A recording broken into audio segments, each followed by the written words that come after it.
You're listening to the Cryptid Crew Podcast. I'm your host, Mark Childers. Before we get started, if you've had an encounter or an experience or just something unexplained, click on our link tree in the description and share your encounter. Thank you for listening to the Cryptid Crew Podcast. The scream went for 3-4 seconds, and I know that when you're out in the woods, if you encounter a predator or anything, the last thing that you want to do is run. You knew you weren't alone. Something was there, and I can't explain that. I've never in my life heard anything like what I heard that night.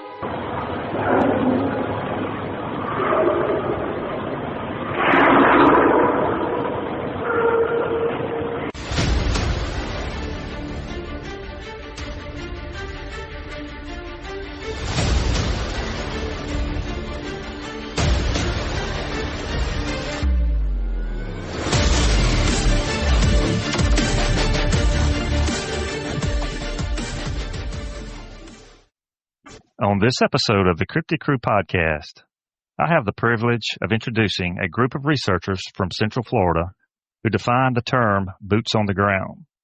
It's the Bigfoot World Cryptids and the Paranormal researchers of Central Florida. Guys, thank you for coming on the show tonight. Thank you for having us. Thank you for having us. Yes, absolutely. It's awesome to have you guys on. And I think we have Kathy, Pam, Rebecca, James, Dan, and Marion. Is that correct? And there's Rebecca's Brooke not here. Yeah, Rebecca's not here. And Brooke's not here. Right, right. Yeah. And Brooke is the one that has the Dark Florida podcast that I'm a fan of. That is correct. And her and Marion go out with us as well and research with us as well. So we pulled them in too. Great girl. Gotcha. Yeah, she does a great job on that podcast. Oh, she will appreciate that. Yeah, she really will. I'll put a link too at the that'd bottom, be great. In the description for her as well. So yeah, she'll like that. I already texted her that you're a fan. That's going to be good. Great. That's good. Good. Awesome. Good job, Marion. I've read a little bit of your bios, but can one of you tell us a little bit about how you guys came together? Okay, so I'll start with that. I had met Pam a little bit before the Lakeland conference, Bigfoot conference. So we had met and we decided to meet each other there at the conference. Because that's really where we started, at the conference. As for the woods, I live here. I've always went in the woods. I've always have not been searching for Bigfoot. That was just something that I came across when I started going to conferences, because then I lived in the woods and I figured, well, why not? I'm already here, so I might as well look for it.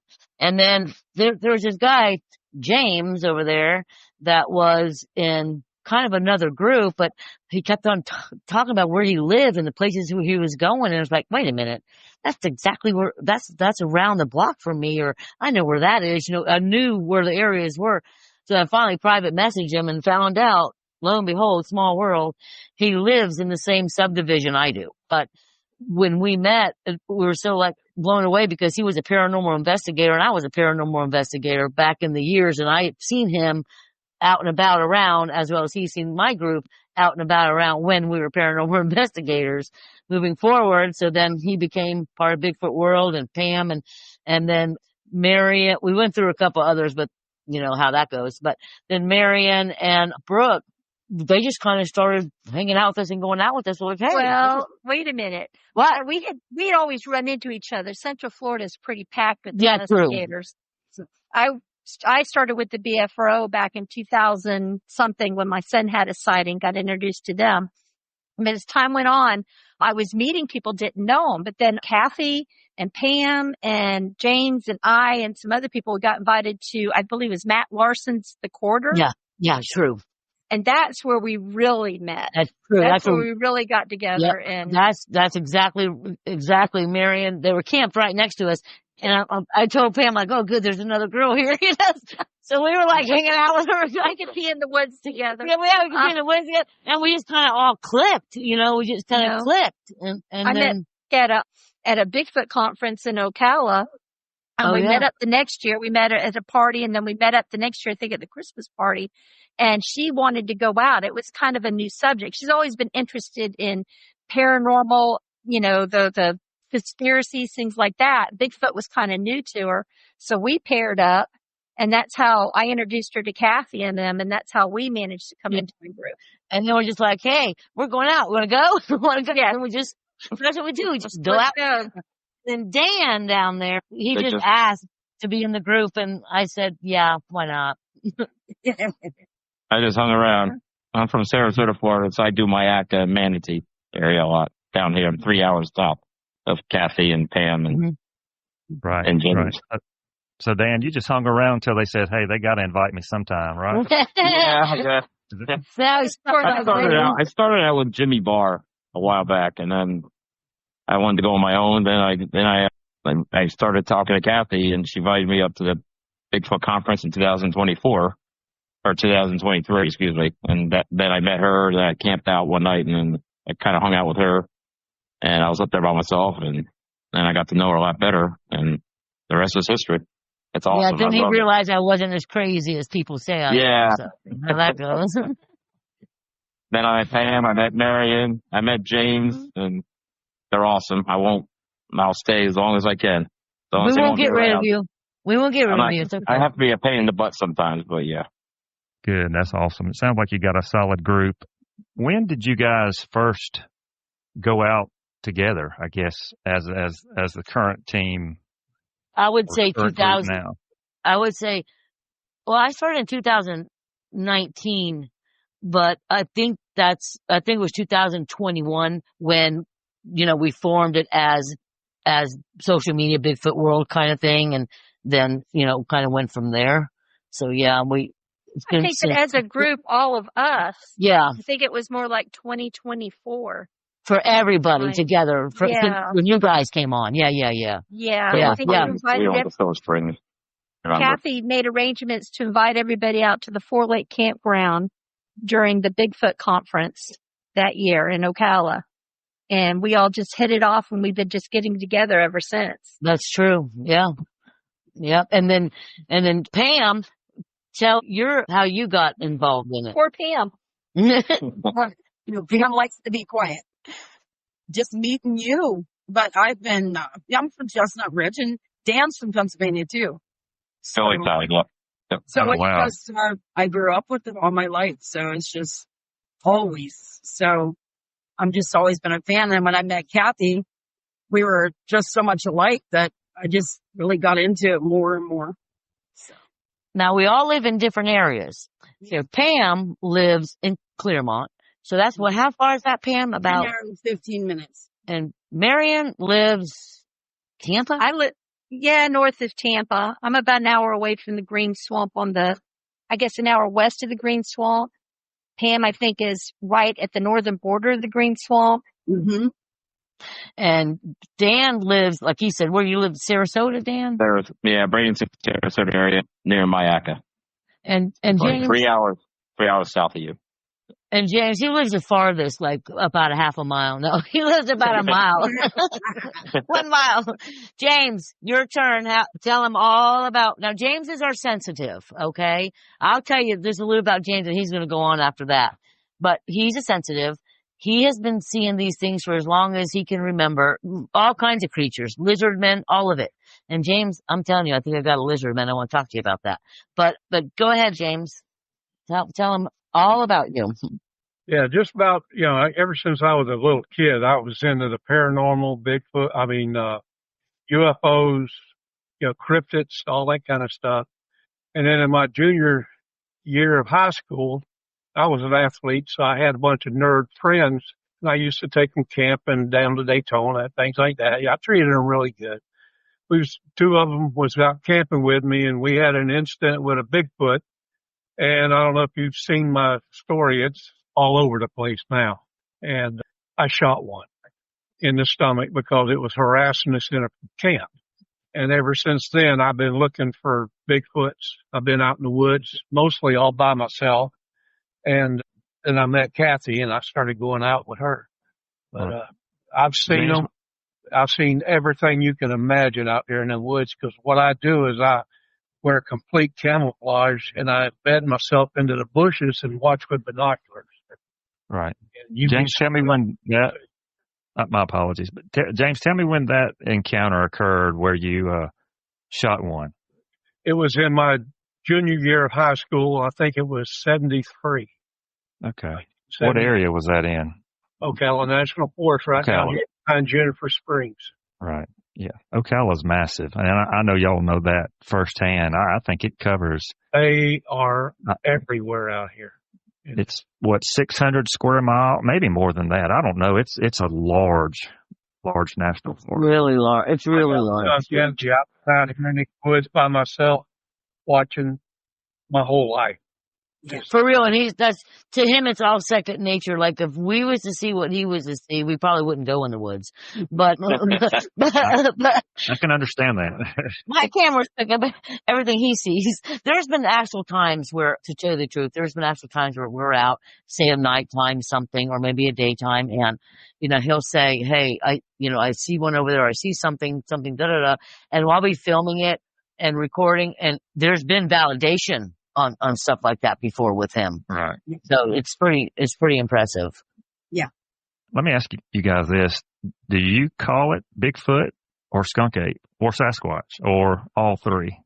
None of it. None of it. Me. Okay. I always call it forest beings. Right. Forest creatures. Bigfoot. Yeah. It's interchangeable. Yeah. On who I'm talking to, because I know a lot of people that are skeptical and they don't believe in it, but they like my stuff that I show them. Right.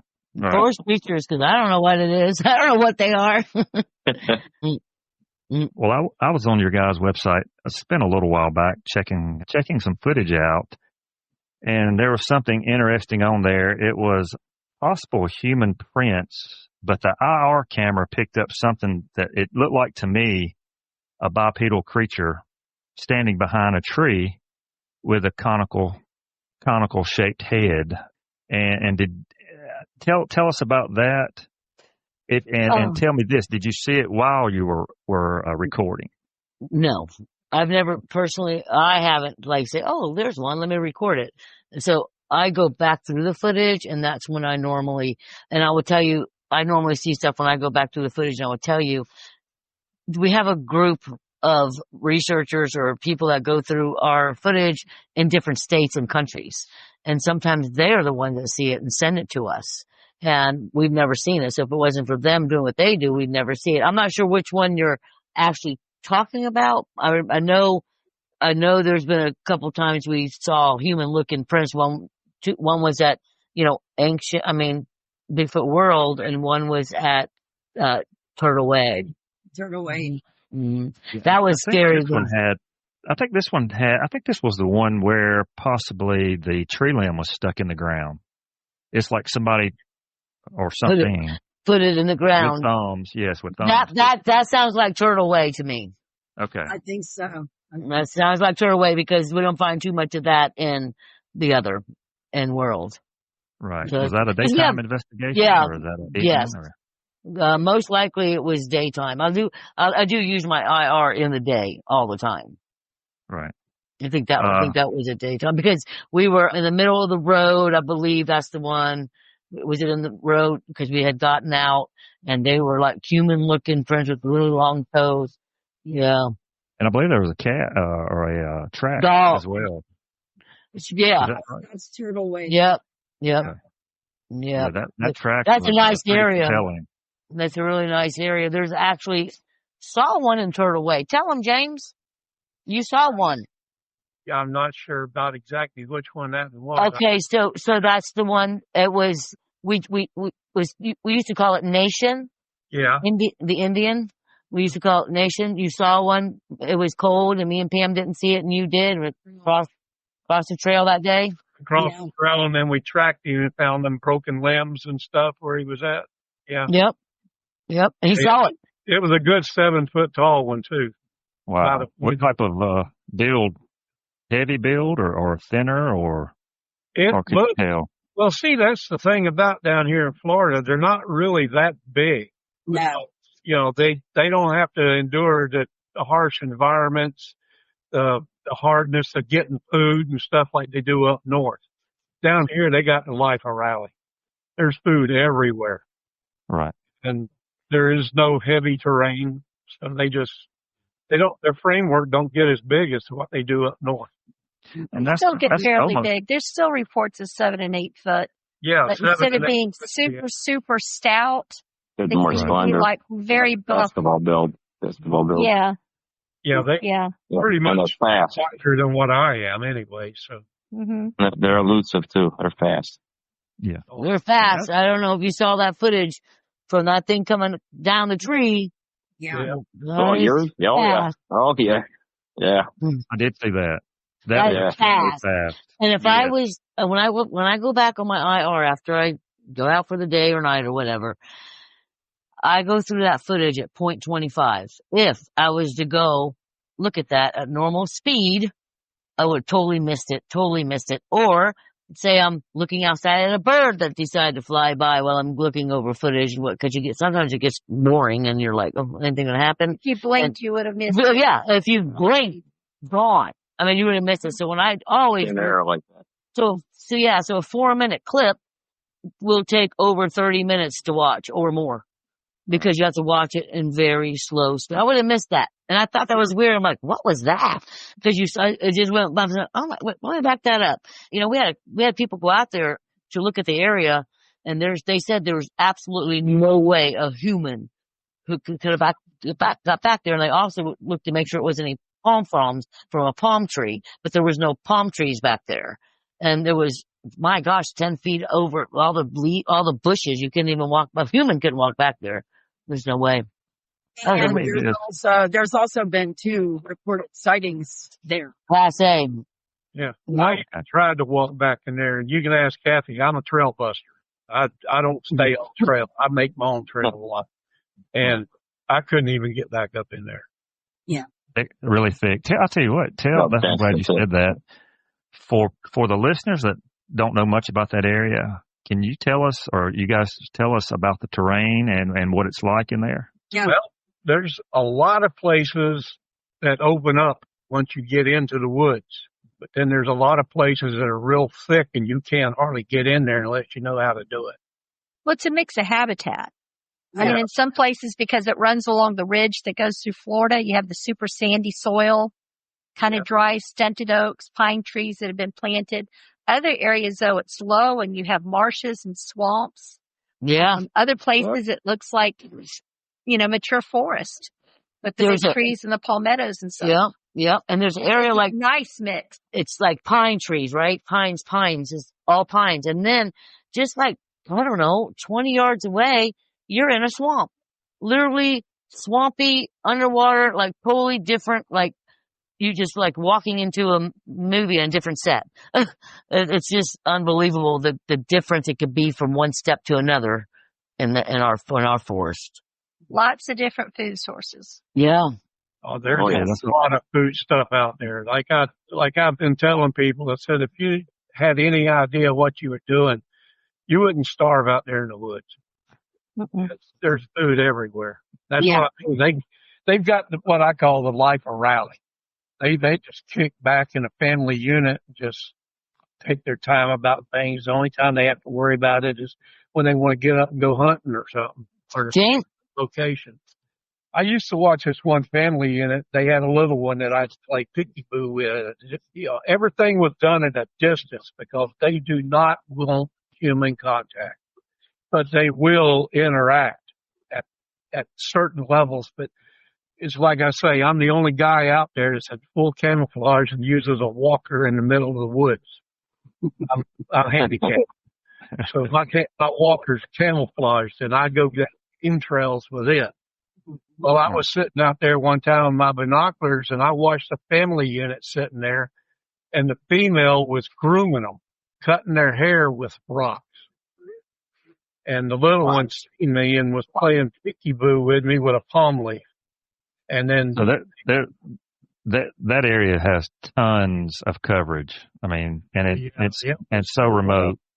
And the game wardens and all that know who I am. They call me the Walker Man out there. They started destroying certain areas with the logging trucks that they knew that I knew where they were at. Not only that, James, tell them the truth. They started they was did a burn, decided to do a normal burn out here, and right up to your camera, no less. Right up to your camera. My camera never got touched with the flames, and the flames were like 4 foot tall. Wow. And he has all that on his camera. Wow. It was protected for some reason. Right.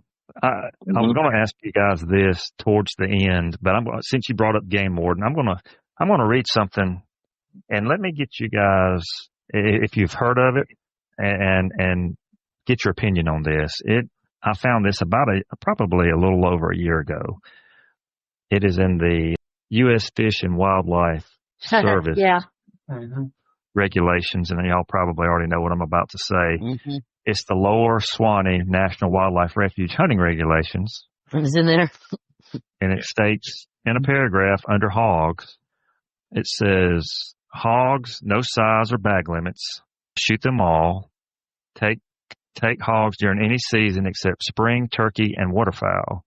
Any designated archery-only areas, see the map. Only bows and crossbows allowed. Coyote may be taken during archery, muzzleloader, general gun, and family hunt season. And then the last sentence in the paragraph. There's no taking of swamp or skunk apes.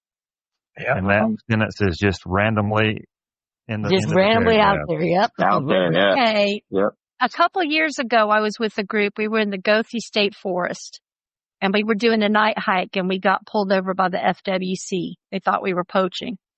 And they're really cool guys. After they got done giving the driver's tickets, they took a picture of us underneath the blue flashing lights. But we did bring that up with them. Their answer was that it's a way to see if somebody actually reads the regulations. Wow. That's one of the things out there. That's what the FWC told us. Makes sense. That when they quiz somebody, That's they what can they tell say. if they actually read it or not. Now, everybody else has their own opinions, but that's what I've been told. Interesting. And maybe they could have just said that to say that. Yeah. Allowed to say anything about a Bigfoot or swamp ape in their reports. They say that they have to see forest creatures. Forest creature. Anything. Forest creatures. Bears and whatever. They say that they checked out somebody and they write your name down because there's so many people a week they have to check, and they usually check me because they know I'm going to need to check. And whenever they say that they're checking somebody, they say they're out here observing forest creatures. Well, that's not too many miles from you guys as the crow flies, correct? Yep. Right. Yeah. So, yeah, I've kind of scratched my head with that because why is it in there? Well, is it in there to slide something in there? If something does happen, that's covered. Or like Marion said, is it a reason to check and see if you guys are reading the regulations? But that does not, me personally, I just don't think that's it. But that. Oh, there's a lot of different opinions out there. And I don't think those are the only regulations they throw that line in. It's okay, Pam. Go ahead. No, you know Stacy Brown Jr.? Yes. Okay, I know who he is. Okay, well, he has one of the best sightings to me. But I don't know for sure, but I know he was trying to fight through the state of Florida for that, what you're talking about. But he wanted to make a big deal about it and try to get it protected. Now, I don't know if he has something to do with it. He has brought it up. I'm not real sure, but I know he was trying to get a protection with them. So I don't know what ever happened about that. That's probably some of the best footage I've ever seen. If you're talking about the thermal footage. Yeah.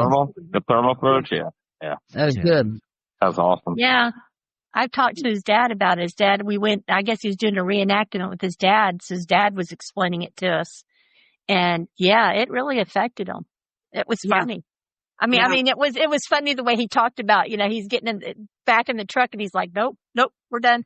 You can go back out if you want. I'm not doing it. Right, because it was completely dark. They could not see, from what I remember seeing on a documentary, it was totally dark. And I think Stacy Brown Jr. was right behind his dad, maybe, and not knowing at the time what he had recorded. Yeah, Torreya, when you cross the parking lot from the group site, there's a trail that goes down. I mean, there's trails all over, and it was down one of those trails. And yes, it gets very dark down there. Very dark.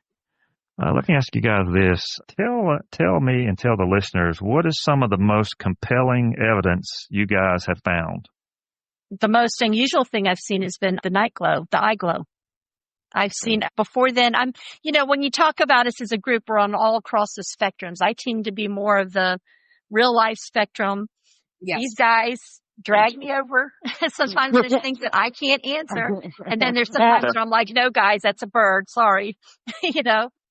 So when I started hearing stories about night eye glow, I thought it was mistaken identity. I thought it was people just exaggerating, maybe even panicking, freaking out. But I was with a group in Michigan, a group of BFRO investigators. And we were in Michigan at a waterfowl park. And there was me and 6 other guys. And we were seeing red eye shine, white eye shine. And then as we left the area, we were yelled at several times. But the eye shine, people, I keep calling it eye shine. It's eye glow. Because what I saw looked like a mini mag light turned on. 2 mini mag lights in parallel turned on. That's how bright it was. Right. It wasn't reflection. What kind of distance were you from the eye glow? I want to say it was about, and I'm terrible with distance, I want to say it's about maybe 15, 20 yards. Oh, okay. So you were fairly close then. Well, what it was is we were on a bridge. We had gone out there and done this routine where we walked around the whole area and yelled and knocked and things like that. And we had a guy that hunted the area with us. And so every time we heard something, we'd look at him and he'd say, no, it's a goose, it's a this, it's a that. Good group of guys having a good time. So we got back to the parking lot after making a circuit, and turns out the guy who had the thermal left. Him and a couple others left. We went back to this bridge. We went through the woods back to this bridge that crossed this waterway. And after the bridge, the road continued up. There was a ridge overlooking another pond, that sort of thing. And as we were talking, a couple of guys were in the middle of the bridge looking at something. And it turns out they were seeing red eye glow. I could not see the red eye glow, even with somebody pointing over my shoulder. So I'm thinking, okay, they're messing with the girl. There's got to be some other explanation. There was a sign, I want to say about 10 yards from me, and this white, bright light popped out from the side of it. And I thought, and then it went back in. And I'm trying, I've got my head leaned over trying to see what it was, and it came out again, went back behind, and then 2 of them came out and went back behind. And basically we played peekaboo. As this went on, it wasn't continuous. It would happen a couple times, then it would stop, then it would start up again. So when I say, I want to say I was 15 feet from the sign. I'm guessing maybe it was, I'm not 15 yards. I want to say maybe it was another 5 yards behind, because we did go back later the next day and we found an area of grass that was flattened about where I saw the eyes. Right. So no doubt something was standing there with some weight to it and I guess traffic all the area. Sure. Yeah, we saw something in between the trees on the ridge. It was far enough away, it was one of those things that, was there a bush there? Now there isn't a bush there. Now there's a bush there. The road was a white gravel, and as it went in the distance, it went up a rise, and then it went to the left, so you could see the road curve, and several times the curve disappeared. Something was hanging out of the forest and blocking the curve. And a couple of guys actually saw something cross the road on all fours. So, wow. Spider very interesting. I don't have proof. All I have are anecdotal, but I can't explain it. And then when we walked out, we had him yell at us several times. And the guy that was hunting with us the first time it yelled, he was doing a jig, because we looked at him thinking it was going to be another goose or something. He's like, I've never heard anything. And it did. We kept walking because we had the opinion that it was saying like there was adults with juveniles. What was yelling at us sounded like a juvenile. And it yelled at us. And we thought about going back. We thought, no, we don't want to push it. We started walking again. It yelled at us again. And we had the same discussion. We said, no. We started walking. Then we had 3 or 4 of them yelling at us. And then the last time, it sounded angry. We've always thought it was, stay, fine, go home. All I know is it wasn't the deep voice that most people talk about. It sounded, the closest I could think of was Gibbons. I mean, I went home and listened to every single audio of every single monkey I could find. and the closest I could find was gibbons. And that's what reinforced it with the ice globe, is that, okay, somebody could sit in the woods and come in from a back way, and they can have their little lights on, fake lights, and flash them and play with us, because we didn't have headlights on. There wasn't a full moon. There's clouds that was diffusing the light. But there's no way that somebody human could make those sounds. And there was no way it was coming out of a stereo speaker. Right. And probably, too, to keep the lights at the same distance apart the whole time, you know. Well, that's what struck me. I mean, there were lightning bugs flickering around. Again, when two of them came out spaced, it just, Yeah. Anybody else? I know I've seen hand cast. Yeah, that's true. So I did cast a handprint in the Ocala National Forest. That was the very first print I ever did, and the last one that really came out good. Pam's the caster. She's a good caster. I stink at it, but this day I got lucky. It came out good. Jimmy Barr, it was a buddy of mine, and the other one's birthday's today, and I forgot. Bobby's birthday's today, by the way. Happy birthday, Bobby. But they had told me about this area. They had turned me on to my first research area. So I had went out there and I did cast a print there, and that's where I got the picture of the forest creature, Bigfoot. That came out pretty good, and that's my signature picture. But I think the most compelling thing besides the handprint and besides, the picture is when James and I had went out to Ancient, where there was the actual two sightings. We were there together, just him and I, and we were coming out of the path, and we were filming behind us with the thermal. And we didn't, like I said, we're filming behind us. So when I got home, put in the stuff, go through the footage, here comes this leg. Literally, it's a leg that steps out of the palm fronds, and I believe that fingers are kind of going like this too, as a leg is stepping out. That is the second video. Oh no, it's the first video that's featured on TikTok, on our TikTok. Okay. But I'm telling you, we were filming behind. And so what we did is we went back. James and I were the only ones there. He was filming. We went back, and we both he walked with a stick and I walked with a stick. We went back to recreate to make sure it wasn't me or him and we were behind and we didn't realize, type of thing. So when we went back to recreate it, it wasn't us. It wasn't us. There's no way, because our legs are not this big, and the thigh is this big on this thing. And you can literally see the fingers go like that as a leg. It's like moving the brush and stepping out, and it's labeled stepping out. And I think besides that, and that the thing that goes flying down from the tree, I don't even know if that's a Bigfoot. When I tell you the honest to God truth, when I look at that, when I first saw it, my very first thought that went through my head was a Martian, because it reminded me, like it was wearing a backpack, and it reminded me of the Jetsons, the show The Jetsons. Well, that's what it reminded me of, that guy that flies around, because I don't know what that was, but. All right. But it was an upright figure that stepped down from a tree and walked off. It did. Yep. You can't explain it. She took me out to where they got the film, and no, it's covered in brush and such. You can't.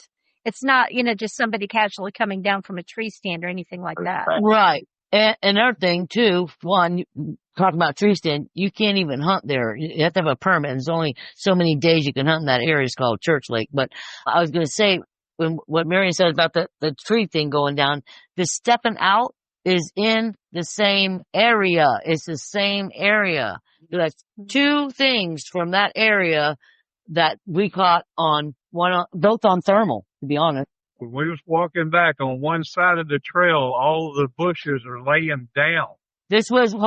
James. This was about 2 to 3 weeks after we saw that thing go down like that. Okay, go ahead, James. It was the same place, and we even seen a tree that was knocked over, and uprooted, and there was no glass, plastic, or anything around it, and it was all scarred up. But it looked just like something had pressed all of the limbs and the grass and everything down on that one side. Like it had to been, I thought it was a hovercraft. It reminded us of, and at all. Could you tell how high it was up in the tree after you went back? What was it? The bushes came up to about 4 or 5 feet, and it was a couple feet higher.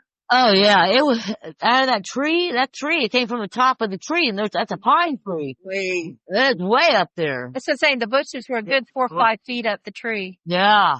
And this came down from above that. Yeah. Yeah. And then what James was saying, so when we walked in the path, we saw that one tree down. We're walking down the path, and then it gets kind of grassy, like on both sides. As the path narrows. So like on this side and this side, there's grass, but on this side, on the right side, like he said, everything was smashed down, and the things that could be broken were broken. The grass was smashed down.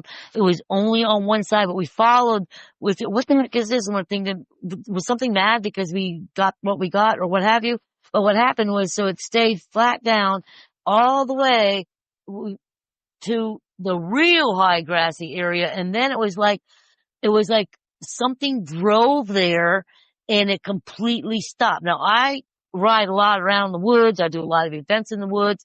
I know what happens when you take a 4-wheel drive type of a vehicle, a big old truck or what have you. First of all, there was no tire tracks at all, none. And something would be falling off your truck, whether it be a hose, a brake light, something's going to break in that terrain, that what we saw. And then what it did, James, it came to a complete stop and just stopped there. And it was high. It was real high. Like, golly, it had been over our head, 6 feet, 7 feet high, the bushes, before we seen this. And it was only on one side, like something just, and truthfully, I'm not going to lie, I'm not into the UFO as much type of thing. Like, I don't go around looking up in the sky looking for them. And if it happens, it happens, but it's not my forte. But this reminded me of the Martian, that thing I saw. And this reminded me of a craft that could have hovered down to smush all that stuff and to go straight into the bushes that were really, really high and then stop right where near where we got it on the film, in that same area. It's really weird. It's unexplainable. That's extremely interesting. That's hard to explain. There was a lot of sand spots and everything, and there was no tracks at all. Just that stuff smashed down to the ground. Yeah. And it was totally smashed, just. It looked just like something had rode over top of it and pushing it in one direction along the side of the trail. And it's all on video because I videoed the whole thing. I video everything. Everything's documented on the YouTube, and mostly on the YouTube and TikTok and all of it. Right. Well, that leads me into this next question. I'm glad you guys mentioned that. What do you think about stick structures and I guess vocalizations as well? I mean, or wood knocks, the whole aspect of communication and that sort of thing. Yeah, the knocks in Myakaa. I go to a certain area at Myakaa, and I get knocks all the time out there. And I don't think they pick up a stick and knock it on the side of the tree. I think they use their finger with their mouth and kind of pop. That's what I think they do. That's my personal opinion on knocks. Now, it's weird. Yeah, that's what I think. I mean, they could. I don't know. I don't see it. I hear them out there. To me, they sound like home run cracks of a bat. Is that what you're hearing? Correct. Yeah. We don't know how they're making it. We just know in Florida, you pick up a stick, it's going to be rotted. It's going to be smoky. Yeah. Now, there's another theory. You still got to find a tree. Okay, another theory? Go ahead. I'm sorry. Yeah, I'm sorry. No, go ahead. Go ahead, Marion. No, I jumped into you, but I wanted to find out because, yes, I've heard knocks too. Okay. And they sound like home run cracks. It's not something hitting a palm frond. It's not something breaking. It sounds like the Yankees got another home run. Correct. Yeah, and that's why they sound like. You can make the same noise with a rock too. 2 rocks hitting them together. Whacking them. Yeah. Or they can be slapping their chest with their hand. Yeah, that's what we don't know. Different ways that they can make that noise. Right. There's not very many rocks in Florida. Most of them are soft limestone if you're lucky enough to find some. It's like the stick. Yeah. You're in an area and you hear a knock. Well, they're not carrying sticks around as far as we know. They're not carrying rocks around. So we're all guessing as to how they're making this sound, but we think they're making it with their physical bodies and not using tools. Right. or from the chest or something like that. Yeah. I mean, I heard other options where you go to an active area and there's trees with bark torn off. There's no bark, and they take a stick and they hit that part, because if you hit the bark, it doesn't. You can't hear it, like, but just the solid tree itself. That's another theory. I mean, that's another theory that I've heard people talk about. Yeah, I heard our neighbor. This occurred, and I've mentioned this on some previous podcasts. Our neighbor across the road, which is family property, my mother leases it to them to live on, and he recorded something about maybe 2 years ago. Some guttural, first like a whoop, and then like a loud guttural sound, but he did not hear this until I listened to the recording, and there, about 15 seconds or so into the recording, there's either a wood knock or a rock clack or something like, Dan, you had mentioned about some type of sound with their mouth, but it sounds like what Marion said. It sounded like solid, like a crack of the net. Absolutely.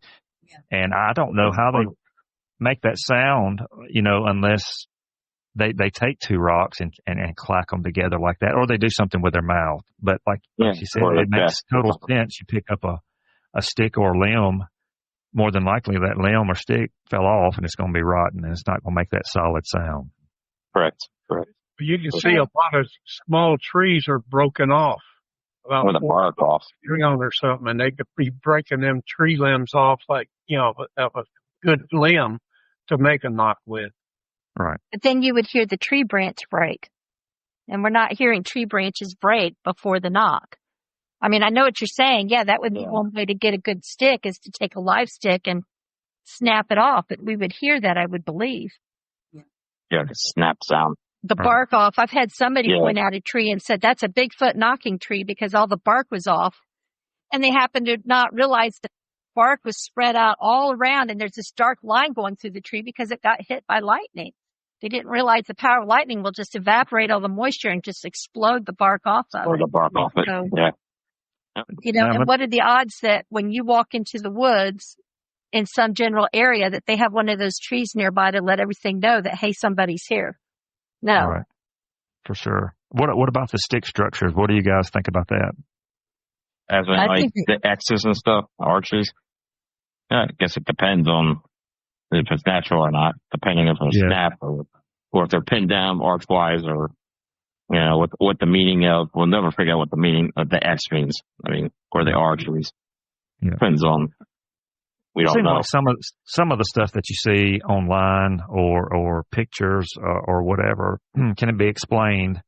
And then some of it cannot. It makes no sense why that, and how high also some of these trees are bent over or broken. But I don't know. I just wanted to get you guys' opinion on that. But let me also ask you about this. And I think they can do this myself personally. I call it camouflaging, not cloaking necessarily. Do you guys think they can do that? I think they can camouflage. Absolutely. Yeah. Oh, yeah. Absolutely. In their environment? Oh, yeah. Very well. Very well. I like one of the documentaries on the internet, and I was watching one about the United States Army that's got a Bigfoot, and they're experimenting with his hair, because some of them are white, some of them are clear, some are brown and black, and they've already made up a cloaking device to hide cars, trucks, and things like that using Bigfoot hair technology. Well, even they don't have to be the hair. I mean, most of us, we used to play as kids. When I was a kid, we used to play in the woods, hide and seek and such like that. All you have to do is just squat, and most people look right over you. How many times has a car come down the road and you just stand behind a tree and freeze and they don't look? Yeah. So that's why me in the military, I learned how to use camouflage. Exactly. With DBs, and we had to defend our construction sites. And I used to go out 100 yards and hide in the bushes with camouflage gear and sit there in case, we had to go against Marine Corps Ski Patrol a lot and different things, And I would sit there and click a radio whenever they come by me, and nobody ever seen me. Now there are people who say they have eyes on and it just fades. I can't explain that. I can't explain. Maybe something blinked. They do have some kind of an energy type deal sometimes too that does that. Right. There's light and reflection and terrain and all that too. Yeah. Yeah. I guess that's where the word camouflage comes in, I guess, not necessarily trying to get behind some leaves or a bush or whatever, but reptiles, of course, change color and so forth. And I think they also put out some type of infrasound as well, just like a lion or a tiger or something. And I think it affects electronics, honestly. Oh, yeah. I believe that. Yeah. Well, the instance I told you where they were yelling at us on the way out, 2 of us had recorders going that night. I remember the conversation I was having when they started seeing the activity across the bridge, the eye glow. My recorder stopped about 5 minutes before the activity started. The other guy's, his recorder stopped also. Can't explain it. No explanation. No explanation at all. Mm-mm. It's like my trail cams. I have little gift areas out in front of it, and I'll have a pause of 2 or 3 pictures that don't even show on the card. And some of that stuff has been moved. Yeah. And that's what they do is they know how to tune out a camera so they don't get seen. Yeah, I believe they can. I believe they can affect electronics, no doubt, somehow. As a matter of fact, there was an incident the other day that I have a teddy bear that I set up out in this one area, and every time I come out there, the teddy bear has been moved and sitting on the back side of the tree where my camera is. Well, the 3rd time it happened, I actually have a picture of a coyote picking it up and walking off behind the camera. But when I got my card, the teddy bear was sitting behind the tree, laying up against the tree. Now you tell me, how does a coyote know to do that 3 times? That's strange. He's manipulated. He's being told to do that because That's they know that I'm doing this stuff and they know I'm there. So they're showing me something. I don't know if it's because we're paying more attention around the woods or if it attracts, but things happen that you can't explain. Yeah. I mean, I've had to admit that with Kathy and them. They've taken me out. We've done things, and it's like one example, Flat Island with Kathy. There's Flat Island in Leesburg. I have a friend that, had found some tracks back there, 5-10 years ago. When we decided to take just a day hike and check out the area. And we're taking a break on this place, this dock where they had some benches and stuff near a canal. Wind's blowing. And we're just talking 20 minutes. Like I said, beautiful day, taking a break. And all of a sudden we hear this knock. And it wasn't the ballpark knock. It was just a regular knock. And I'm looking and it knocked again. And it was up above us in a tree. And as I watch, I see this branch pull back, snap forward and make that same knock. And then we never heard it again. It wasn't the wind. We went out one night, Kathy and Pam and Brooke and I, and we're walking down a trail and we already ran into some they weren't tracks. They were big footprints, but we just all got the heebie-jeebies. Yeah. Because they just came out of the woods, circled around in this area we were going to go and went back. So we left. So we went to another area and we're walking down this trail. And on the way back, Kathy has some sort of program on her phone that she asks questions. And I guess it kind of like the spirit radios where it Ghost tube or something like that. Yeah. So she starts asking it, are there any Bigfoots out here or this and that? And it's not really getting any answers. So I jokingly say, feral humans? And it's saying, like, yes. That was the only straight answer we got all night. As soon as I said feral humans, we got a yes, and we got out of there. I was going to say, did you guys hightail it out of there? I would have. Yeah, we did. We did. Now, Pam and I had it wasn't a Bigfoot experience, but it was a bear experience, and we don't carry bear spray. Oh, that was recently, wasn't it? I took out all my cameras out of the forest, so I decided to put a good video. That was an awesome video. Couple 3 back in. So I put some back in. I put one in one of our areas, but I put it in a different area. And I told Pam, let's go change out the card, which nothing was on it, by the way, but went to change out the card. And I see the bush move, like it moved, and you couldn't hear anything or see anything. I just saw the bush move. I'm like, oh my God, something's over there. Something's over there. I'm ready to get out of there because I know we're in bear country. And she's like, wait. She's looking in this. Oh, I see something black. And I'm like, I'm out of here. So we left. We got out. She saw something black. Go tell her, Pam, say what you saw. Well, I was so busy watching. I ripped my pants. She fell. And she says, oh, I see something black. And I'm like, we're out of here. It's a bear. We never did see the bear. We really never did see the bear. But what happened was we had got out and we hear the snapping and cracking and we're, okay, it's a bear, blah, blah, blah. So then we're sitting there and all of a sudden up the road about 20 feet, 20 yards or whatever, out comes a bear. And then I'm telling Pam, wait a minute, Pam, now think about this. Even though seriously in my head and my heart, I believe it was a bear. But if you go the other way and say, hey, you saw something black, but you never saw the bear come out of the bushes. How do you know something didn't push that bear out to the road? Just saying. But I believe in my heart. Ran the bear out. I believe in my heart it was the bear. Because, he just went like this and just came out because he was a young bear. He wasn't like big and hulky and Didn't Pam say that was the culprit? Didn't Pam? I've heard something like that. Don't say that's the culprit. Yeah. No, but the thing about Ocala, I hadn't been out in Ocala that much until I went out with Kathy and them. And the places they take me, that stuff is so thick. You got to get through a good 20 yards of very, very thick stuff sometimes to get into the actual woods. We don't stay on trail. That would be boring. I know. But it occurred to me anybody can stay on the trail, right? How many of these so-called bear sightings are actually Bigfoot on their hands and knees trying to get through this stuff? Because if you stand up, you're going to get your eye poked out. You're also going to make a lot of noise. But if you go low, it clears up a little bit. And I just wonder how many Bigfoot sightings, bear, there goes a big brown butt. And it's not. Yeah, you never know. Yeah, you never know. That's true. Let me ask you guys this. Typically at the end of each episode, I do a rapid fire Q&A. I'll ask 3 questions, and it's the first thing that comes to mind. Now, I've never done it with 5 other people on here. But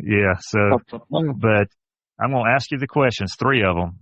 Y'all tell me the first answer that comes to your mind. Are y'all ready? Mm-hmm. Mm-hmm. All right. Favorite Bigfoot TV show, past or present?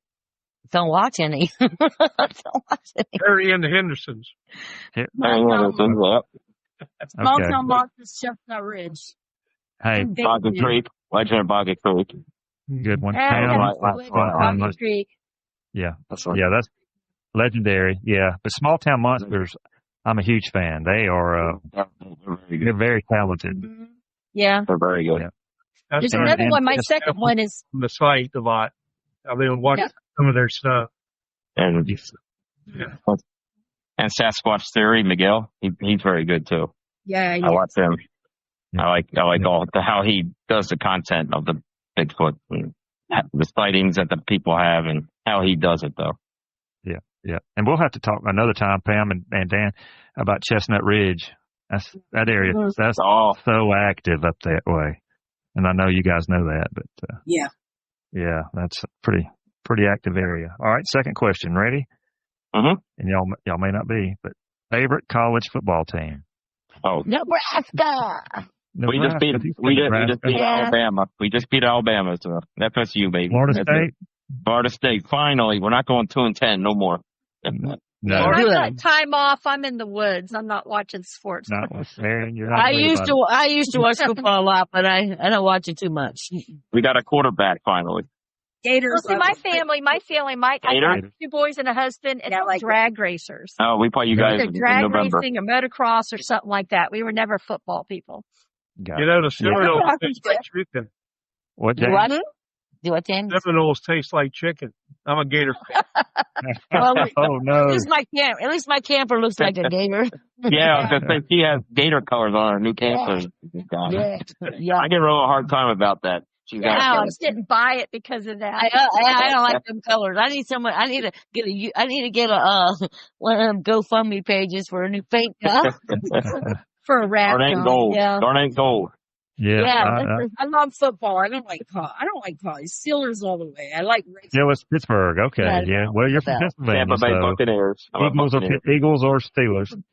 I'm from Miami, so I'll go with the Dolphins on pro. Buccaneers, Tampa Bay. I lived here 40 years. Yeah, I moved here when I was 5, so I was kind of got away with it. But my dad and my brother are Eagle fans, diehard Eagle fans. There you go. Like a pirate. Pittsburgh Pirate, huh? Pittsburgh Pirates, yep. Yeah. Yeah. Well, I'm Penguins too. You got the Penguins. Yeah, there you go. Yes. Yeah. I'm an Auburn fan, so Auburn. There you go. Yeah. There you go. Auburn's we had a good. win, start the season out, so I can't complain about that. Well, you guys won, right? Yeah. Yeah, Nebraska's undefeated right guys, now. I'll see you later. I'll be out in the woods, okay? We'll be around the fire talking football. All right. Well, this last question is going to be in the woods. If you had one food to take hiking or camping from now on, what would it be? Beef jerky. Beef jerky, apples. Beef jerky, apples. One food, Dan. One food, yeah. What's that? One food, not two. One. Beef jerky and apples for me. Apples and beef jerky, and lots of Powerade. Nope, that's three things. You got to have some carbs. Yeah. Carbs. The beef jerky, I guess. If we had a magic case that could, you could just open it up, pull out what you want, then I think it'd be Kung Pao chicken. But they don't make those things yet. Where are we getting that from? Panda Express, or where is that? Anywhere. Kung Pao chicken. They don't make that for camping yet, so. Jerky fills you. It does fill you. It does. Mm-hmm. Yeah, I like beef jerky. Yeah, it's good. Yeah. I like apples too because they're juicy and they're and you can snack on it.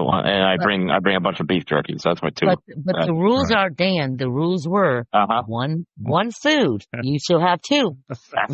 One. I can't near it now. All right. I have to say apples. I'm a big apple guy. Okay. Apples. Okay. Now you're down to one. Carbs, so I said beef jerky. Like Jack's Link. Like Sasquatch commercial. Yes. So tell the listeners what you guys have coming up, or any conferences or shows or investigations or anything like that coming up. September 20th. Yes, September 20th here in Ocala National Forest at the Community Center off 314A and 40. We have a little presentation. We're just going to be showing some of our footage. We're going to have Tim T there. Brooke's going to be speaking from Dark, Florida as well with us. And Marion's coming. All of us are going to be here. And then we have October 11th. We're doing a camp out in Polk County. And then October 24th, I think it was, the library speaking in Bellevue, Florida. So those are some of the things that we have, I believe, coming up now, right? Well, what about Ripley's?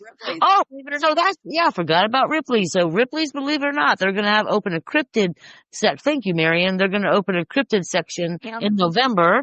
And they asked to have my handprint in there. They actually, when they were at the conference, and they came by and actually bought a handprint from me because I sell them. I have Dawn made a mold of my handprint from the original so I can make molds. So they bought a replica and they're putting it in the Ripley's, believe it or not. And they're going to have some of our research in there as well. And that's going to open in November. So we're really excited about that. That is awesome. Some pictures, the handprint, some videos going to be going about the hair, because we found hair on tire that Tim T analyzed for a year. And come to find out it was Bigfoot hair, skunk ape hair, whatever hair. But it was, he took a year to go over this with all kinds of books and, did real deep research on it. And so that's going to be shown at the library. I brought them hair to the Ripley's as well. Tim T's like the MacGyver of Bigfooting. Yeah, he is. Love that guy. Love that. Oh, I love him to death. Yeah. So I call him Master T. It's like Mr. T, but I call him Master T, and I call him Kathy the boss. He's the forensic knowledge guy. Thing about Tim What's and that? Kathy. Yeah. Is they Tim take T. all Tim this T is equipment out the there. Master T. I call him because that's what he is. If he's hearing me, hey, Master T, I love you. Oh, that's awesome. Now, Marion was going to say something. I don't know. Go ahead, Marion. Miriam was interrupting again. Excuse me. I bet what I wanted to say, being from the BFRO and being around a lot of different people, some people tend to look at independents as not researchers. But I watch Tim and I watch Kathy, and they bring out all sorts of cameras and monitors and stuff. Yeah. They not only do that, though, they go home and they go over every bit of it and save it and document it, which a lot of people that call themselves researchers do not do. Yeah. I call myself a tourist. It takes quite a bit of time to go through footage and audio. Yeah, I retired. I was a saleswoman, and I sold AAA membership since 1996, and I retired 2 years ago. And when I worked for AAA, all we did was sell and sit by the computer, or go out in the field, and da-da-da. So instead of sitting by the computer doing memberships, I sit by the computer doing footage, literally from 9 o'clock in the morning to 4 o'clock in the afternoon every day. If I don't have my grandkids, that's it. I like to do go ahead. I like to do a shout out. The person that got me into this field is Kathy, and also a lot of respect to, I love a lot too, is Jimmy Barr. So, yeah. Awesome. Yeah. I would have not met Kathy unless it was Jimmy Barr. And I would not have Bigfoot World, my first area, if it wasn't for Jimmy Barr. I'm not going to lie. Jimmy Barr, you're listening. We love you, man. Yeah. Shout out. He had a great deal. And Bobby, too. Yeah. And Bobby, too. Bobby's the one that told me about that handprint, where it was, because he had tried to cast it, and he broke his cast. And and they live far away, and they go, you got to get out there. It's still, I think you can get one more cast out of it. So I'm like, all right, where was it? And they're sitting on the phone, and I'm trying to find it, and they sent me there, and you can see where he tried to cast it. You can see where his broken cast was and everything. And then I did it and got one good cast out of it. So we got real lucky on that. Yeah. So the Bigfoot community in Florida is awesome down here. Yeah, if I'm ever down that way, I'm gonna have to in Central Florida area. I'll come by and visit. Yeah, I'll do that. I'll take it to Myakaa down here in Myakaa South. So I want to take these guys. I got to come up with something. I got my camper now. Just let me get through October and Myakaa River State Park. If you want to go like in February or something, we'll pick a date when we can. Okay. He probably knows about that because it was on Finding Bigfoot. If you remember, Myakaa was on there twice. So yeah. Do you have an e-bike? Yes, I do. Yeah, he does. Yes. Mark does? Okay. If you come down, bring it. Yes. No, I don't, but I will get one. If you come down, bring it, and Brooke and I will get you in some interesting places. And there's another area that Marion and Brooke go to, and I go to, is called Starkey Park up in Pasco County. That's my other hotspot. Well, somewhat hotspot. I had a sighting there back in January. I couldn't believe what I actually saw. Yeah, Rain Swamp. You either have to hike in or you have to have a handicap sticker. Yeah. And there are miles, 10, 20, 30 miles of roads that you can get through. So that's why you need an e-bike. Yeah. Me and Kathy and James are all boots on the ground. No bike. I don't know. I like to walk it, But that's the difference. In Ocala, you can drive everywhere. Yeah. Down here in the WMAs, they lock them down. True. You're right. Starkey Park, you want to bring a bike too, because it's right out. And we bring a bike, but we'll get like 10, 15, 20 miles in, lock the bike up, and then we'll go hiking.